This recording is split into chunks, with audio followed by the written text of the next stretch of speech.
Welcome to moreforlife.com. I'm Michael Moore. In this video, we're going to be working with Jennifer. Jennifer is a beautiful Latin client in her 20s. We're going to create an everyday look for Jennifer that's perfect for wearing to the office and then transform that into an evening look. We'll spend some time talking about eyebrow grooming and some challenges we see with younger skin like acne and oily T-zones. In part one of Jennifer's application, we're going to start with cleaning up those gorgeous eyebrows and move into primer, concealer, and foundation.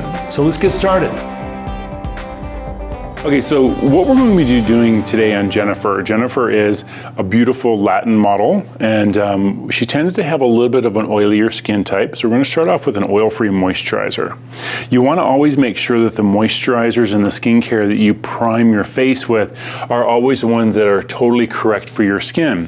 So just for instance, you know, Jennifer lives in Colorado. A lot of people use a lot of heavier moisturizers here.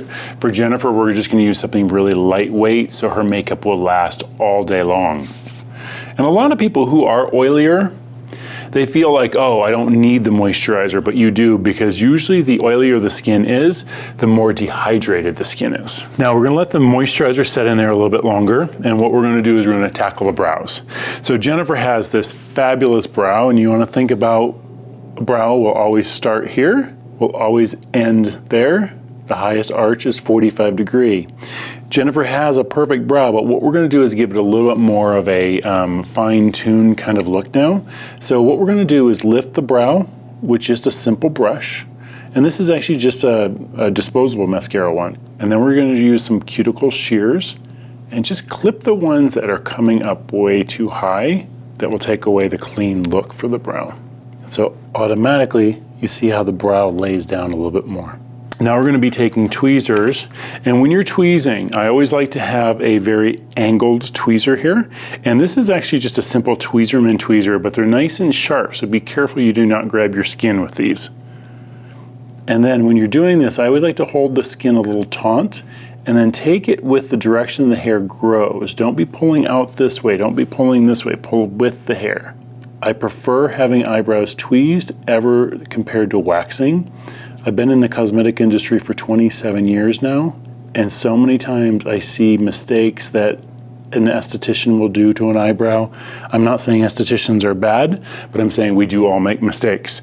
And with wax, you're taking away a lot more hair than you do with tweezing. You're only taking one hair at a time, 1 to 2. So look at the finished brow and look at the before. You can really see how the debris of the hair right through here, and cleaning this up really gives them a lot more of a lift to the eye. Your eyebrows will tell so much about what's going on in your life.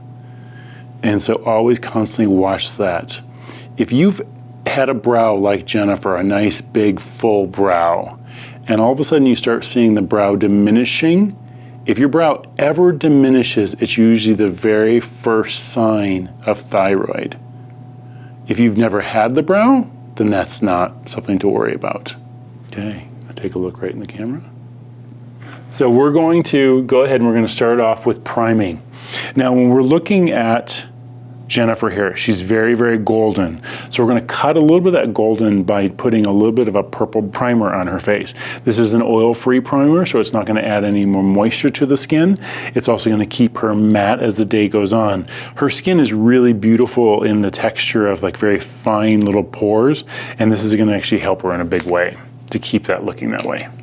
Now we're using the purple on the face. We are not using it under the eye, because she does tend to hold a little bit of darkness underneath her eye already. So what we're going to do is we're going to use a different primer underneath your eye, which will actually brighten that up a little bit more.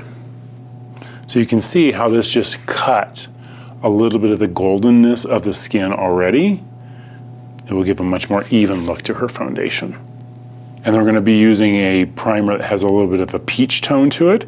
Underneath your eye, peach will actually automatically try to cut this a little bit more. So you can see right there how the peach primer actually cuts a lot of that darkness right underneath her eye immediately. You can see the difference automatically, which is really great, so you don't have to wear as much concealer. Peach is the perfect thing for somebody who really suffers from darkness underneath your eye. We're going to be striping 3 different colors of foundations for her. Number 1, number 2, and number 3. So what you want to do with this is you want to blend this out and look for the one that is going to help match from the décolleté to the face a little bit more. This one's blending in really beautifully. This one's way too pink for her. This one's way too orange for her. So we're gonna go with the number 1 through here. So we know her foundation color, and now we need to make sure the concealer color is the correct one. A little too dark, just right. This is actually 1 shade lighter than what her skin is, so this is going to give her a much brighter look and a much more enhanced freshness to the face. Concealer is very important for anybody who's suffering from a little bit of darkness, filling the whole ocular cavity from the lash line to the bone, always with the outward strokes. And remember, a dark circle is not a half moon. If you notice, close your eyes. She's a dark circle on her lid too, but that's going to work for us in a minute because it's actually going to be her eyeshadow as well. Taking that finger, tapping it down. Open, no darkness whatsoever. The inside quarter of the eye is always the darkest point of a circle. Taking the foundation, using my hand as the palette, with the foundation brush, I'm filling the brush full of color. I'm going to start into the nasolabial fold, come down across the face. You can see how that's just such a perfect color for her. Should never see where it starts or where it ends. So now we got a beautiful, clean, fresh look on this young woman. You know, when you're in your 20s, as Jennifer is, she's in her early 20s, she suffers every once in a while from acne, right, Jennifer? Yes. Yes. So you want to make sure you cover that acne without looking like you're covering the whole face heavily. So we're going to be using a finishing powder on her that is mineral base, that's going to be more skin tone correct. You can actually see how the powder actually has a lot of goldenness in it, so this will actually give her a touch more coverage, but it has great oil blotters in it for her as well. So oilier people, make sure that you actually do find things that have a little bit more of an oil blotter in it, and then people who are drier, you can actually find some moisturizing abilities to them. And I'm hitting this only into the really oilier areas of her face, which are usually through your T-zone. So we have a nice blank canvas to start off with. And the thing that I always tell every one of my clients, the thing that you need to spend the most time on is actually doing your foundation, especially when you're suffering from acne or dark circles or anything like that. Once this is done, everything else is going to come really quickly. That's it for part 1 of Jennifer. To see her transformation continue, check out Jennifer part 2 right here on moreforlife.com. Thanks for watching.